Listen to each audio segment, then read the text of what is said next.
Welcome to cyberspace. I'm your host, Leslie Poston. This week, we're talking about empathy. Not the vague, feel-good notion tossed around in HR manuals or Instagram quotes, but the actual psychological phenomenon. Empathy is what allows us to connect with one another, to care, to protect, to organize, and to survive. It's the foundation of moral reasoning and human cooperation, and it's under attack. Right now, empathy is being reframed as a weakness by authoritarian figures, by theocratic extremists, and by media pundits whose entire business model is to stir resentment. Some of them go as far as to call empathy a sin, which is ironic, coming from people who claim to worship a man who literally said, "Love your neighbor as yourself." The assault on empathy isn't just moral hypocrisy, it's strategic. Empathy threatens authoritarian control because it humanizes the people those systems need you to hate. So let's get into the psychology of what empathy really is, how it works, why it's so important, and how it's being systematically dismantled. We use the word empathy all the time, but it's often misunderstood. In psychology, empathy isn't just feeling bad for someone. That's sympathy. Empathy is more complex. There are actually three types. First, there's cognitive empathy, the ability to understand another person's perspective, what they might be thinking or feeling. It doesn't mean you agree with them, it just means you can see where they're coming from. Then there's emotional empathy, where you actually feel the emotions that someone else is experiencing. You wince when they stub their toe. You get choked up when they share a story of grief. Finally, there's compassionate empathy or empathetic concern. And that's when your understanding and emotional resonance lead you to act, to help, to comfort or support. In the brain, empathy involves a network of systems. The mirror neuron system helps us simulate others' experiences. The medial prefrontal cortex helps us think about other minds, and the insula and anterior cingulate cortex play roles in the emotional side of it. These aren't just poetic metaphors. Empathy is a real measurable function of human cognition and emotion. What's important to know is that empathy isn't some passive, squishy ideal. It's not weakness. It's a core human survival skill that we are biologically wired to possess and culturally trained to suppress or express, depending on what benefits people empower. Empathy doesn't magically appear in adulthood. It begins in infancy. Babies will cry when they hear other babies cry.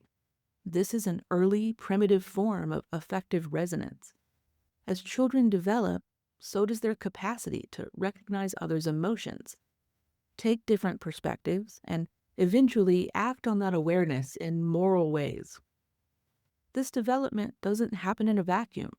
It's shaped by babies' caregivers, their culture, media, the schools they go to, and their social interactions. Kids raised in emotionally responsive environments learn to regulate their own feelings and recognize others' needs. Kids raised in emotionally repressive or punitive environments learn to numb themselves and often project that numbness outward as cruelty. Empathy also plays a fundamental role in how societies function. It's what allows for reciprocity, cooperation, mutual aid, and trust. You can't have a working society without some baseline ability to imagine other people's experiences. In fact, from an evolutionary perspective, empathy gave us a huge survival advantage. It let early humans cooperate, share resources, care for the sick, and protect the vulnerable. Empathy isn't some new age luxury, it's why we've made it this far as a species. And yet, because it's so essential, it's also incredibly vulnerable to manipulation. Empathy doesn't thrive in systems designed to dominate. Research into right-wing authoritarianism shows a consistent pattern. those who score high on authoritarian traits tend to score lower on measures of empathy. And that's not a coincidence. It's because authoritarian systems depend on clear in-groups and out-groups. They rely on obedience, not understanding, on loyalty and not compassion. If you can empathize with the other, quote, the scapegoat, the enemy, then the whole system breaks down. You're not supposed to see asylum seekers as people fleeing violence. You're supposed to see them as invaders. You're not supposed to see trans kids as children seeking safety. You're supposed to see them as threats. This dehumanization is required for authoritarian cruelty to be acceptable. That's why authoritarian messaging often frames empathy as dangerous. It warns against being too soft, too emotional, too influenced by feelings. This is strategic. It trains people to view human connection as a threat to order. It also creates an environment where cruelty becomes normalized and even celebrated. Think about the cheers at rallies when someone is mocked for being poor, disabled, or marginalized. That's not political strategy, it's mass emotional conditioning. What's especially insidious about this conditioning is how it exploits the cognitive biases we all share. When we're afraid, our empathy naturally narrows. Our brains prioritize survival over understanding. Authoritarians know this and deliberately stoke fear to shut down empathetic response. They create an artificial state of emergency where there's no room for nuance or compassion. The strategic erosion of empathy also manifests in language manipulation. Notice how certain terms get weaponized. Woke becomes a slur against compassion. Politically correct transforms consideration into weakness. Snowflake mocks emotional sensitivity. This linguistic framing is calculated to make empathy seem not just unnecessary, but actively harmful to social order. When language itself becomes hostile to emotional connection, people begin to self-censor their natural empathetic responses to avoid social punishment. We talked more about this last week, so go listen to that episode if you'd like more detail. This process is further reinforced by what psychologists like to call cognitive closure. That's the desire for clear, simple answers in a complex world. Empathy is messy. It requires sitting with ambiguity, having multiple perspectives, and understanding and accepting emotional discomfort. Authoritarian ideology offers the opposite: absolute certainty, black and white thinking, clear villains and heroes. For people overwhelmed by complexity, this certainty feels like relief, even if it requires shutting down their natural empathetic responses, a core part of their humanity. Nowhere is this emotional conditioning more grotesque than in the weaponization of religions and spirituality. Christian nationalism in particular has hijacked the language of moral virtue to justify acts of extreme cruelty. Their same Jesus, who said, "Blessed are the merciful," is now invoked to support policies that punish the poor, ban refugees, and criminalize compassion. This isn't accidental. It's a psychological maneuver. It shifts the moral foundation from care and harm to loyalty, authority, and purity. Jonathan Haidt's research into moral foundations theory helps explain this. For some people, moral decisions aren't rooted in empathy, but in hierarchy and obedience. We have an episode on that as well, so just look for vertical versus horizontal morality a few weeks back. Those hierarchical systems are fertile ground for people that want to replace kindness with control.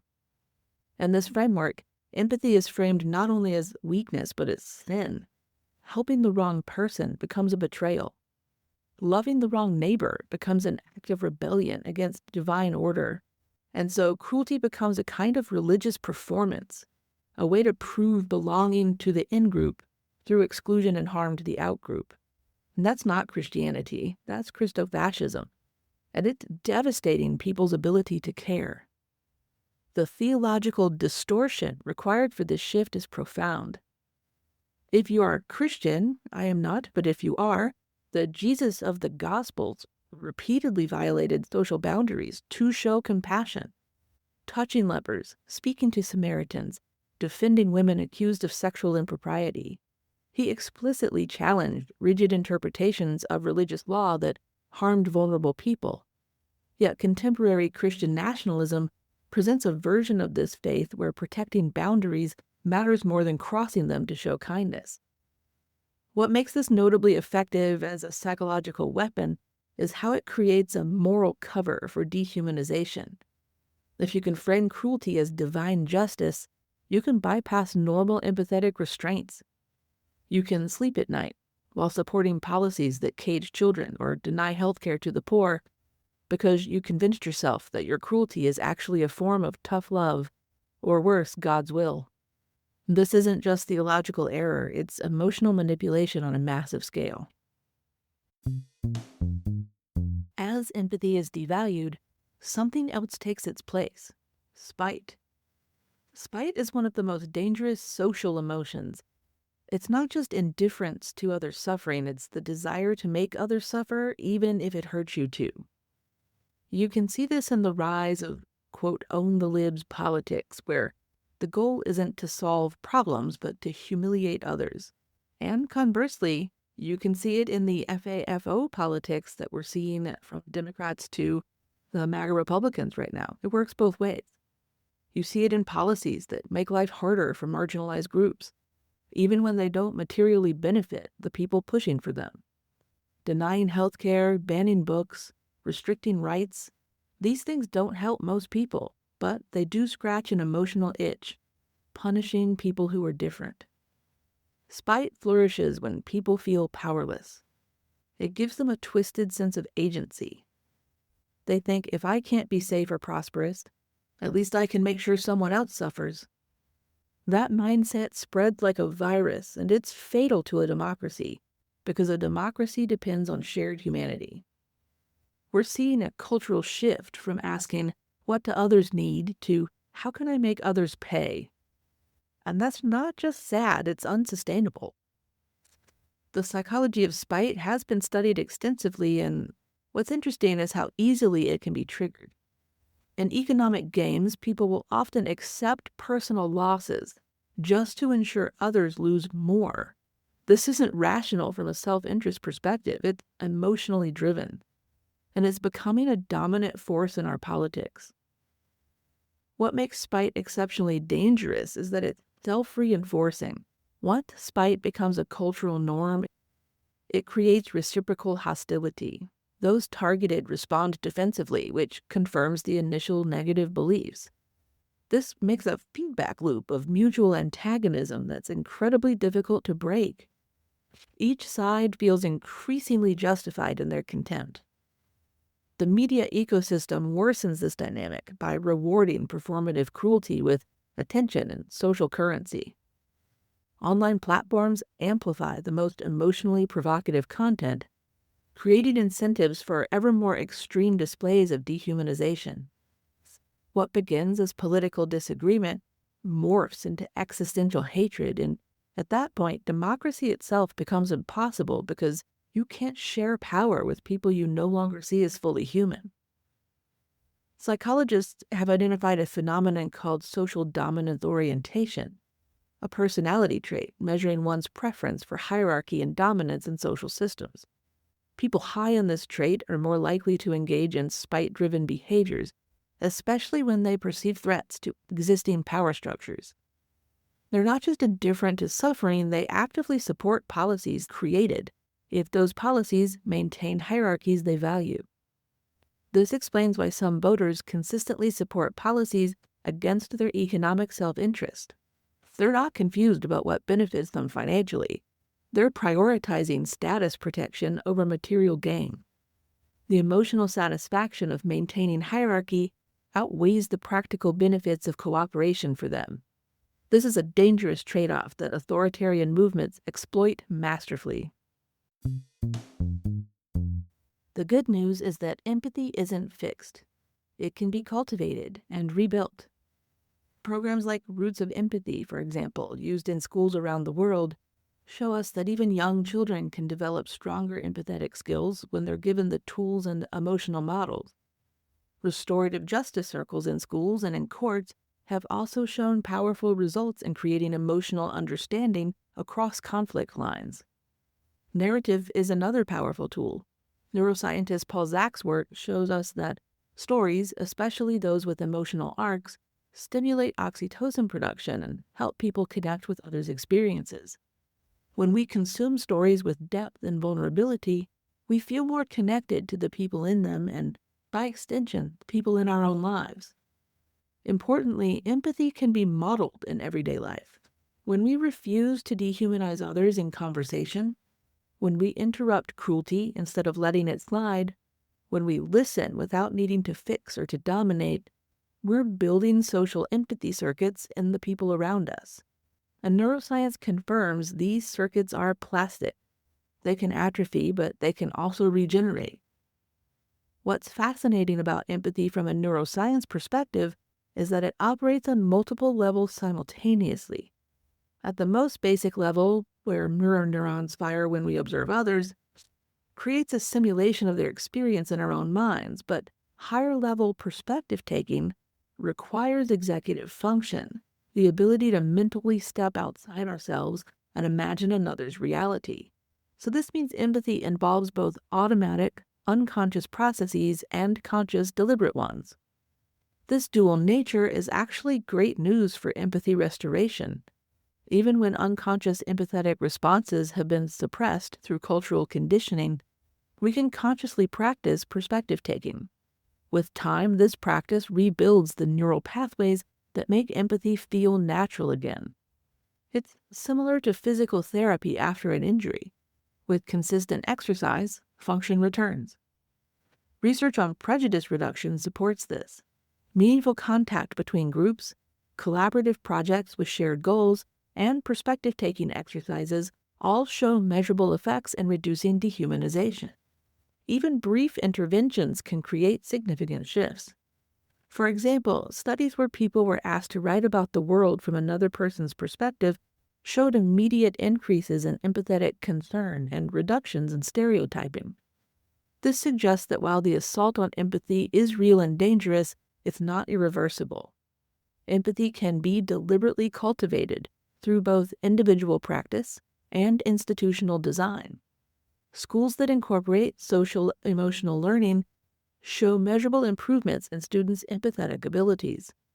Workplaces that reward collaborative problem solving rather than cutthroat competition show higher levels of pro-social behavior. Media that represents complex humanizing portrayals across political and cultural lines can expand our circle of moral concern. So how do we protect empathy in a world that's trying to erase it? We start small. We build microcultures of care in our families, our friend groups, our workplaces, our classrooms. Basically, we build community. We choose connection over contempt. We tell stories that reveal the full humanity of others. We resist cruelty, not only politically, but emotionally. Empathy does not mean we agree with everyone or that we excuse harm. It means we recognize the humanity in others, even when it's inconvenient. It means we're willing to be vulnerable, even when that's unfashionable. And it means we protect each other, not because we have to, but because we choose to. Empathy is not passive, it's protective. Empathy is resistance, and right now it might be one of the most radical things that you can practice. In practical terms, this means creating what we call brave spaces, environments where difficult conversations can happen with both honesty and care. It means practicing moral courage, having the willingness to speak up when others are dehumanized, even at personal cost. It means intentionally exposing ourselves to perspectives and experiences beyond our comfort zones, not to change our core values, but to expand our understanding. On a larger scale, it means supporting systems and policies that structurally enable empathy rather than sabotage it. Universal health care, for example, is not just about medical access. It's about creating a society where we acknowledge our shared vulnerability and collective responsibility for each other's well-being. Education that emphasizes critical thinking and cultural understanding isn't woke indoctrination, it's preparation for citizenship in a complex, diverse democracy. Media literacy isn't just about spotting fake news. It's about recognizing emotional manipulation that targets our fear and our tribal instincts. History offers us powerful examples. During World War II, citizens in Nazi-occupied Denmark wore yellow stars in solidarity with their Jewish neighbors. During the AIDS crisis, straight allies joined ACT UP to demand medical research and humane treatment.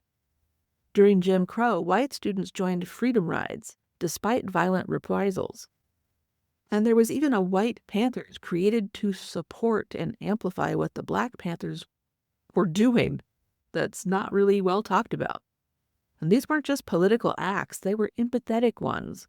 They represented the refusal to accept the dehumanization of others, even when it would have been easier and safer to comply. Today we face similar choices. Do we laugh at cruelty or interrupt it? Do we consume media that deepens our understanding or that inflames our hatred? Do we practice curiosity or condemnation when we're faced with something that's different? These aren't abstract philosophical questions, they are daily decisions that we need to make that shape our neural pathways and our social fabric. And of course, empathy alone isn't enough. We need justice, accountability, and systemic change, but empathy is the psychological foundation that makes those larger transformations possible. And without it, even the best systems fail because they'll be implemented by people who are unable to recognize each other's humanity. Perhaps most importantly, practicing empathy in a hostile environment requires community. None of us can maintain empathetic connection in isolation. We need spaces where our own humanity is recognized and affirmed so that we can extend that recognition to others. Finding or creating those spaces might be the single most important act of resistance against authoritarian emotional control we could make. And this isn't about political partisanship. It's about protecting the psychological foundation of democratic society itself. Without empathy, there's no common good, no social contract, and no sustainable future. With empathy, we have a chance, not just to survive our current crisis, but to build something better on the other side. Thanks again for listening to Cyberspace. This is your host, Leslie Poston, signing off. And just leaving you with a request that you all become more active in rehumanizing the people around you. As always, until next time, stay curious and don't forget to subscribe so you never miss an episode.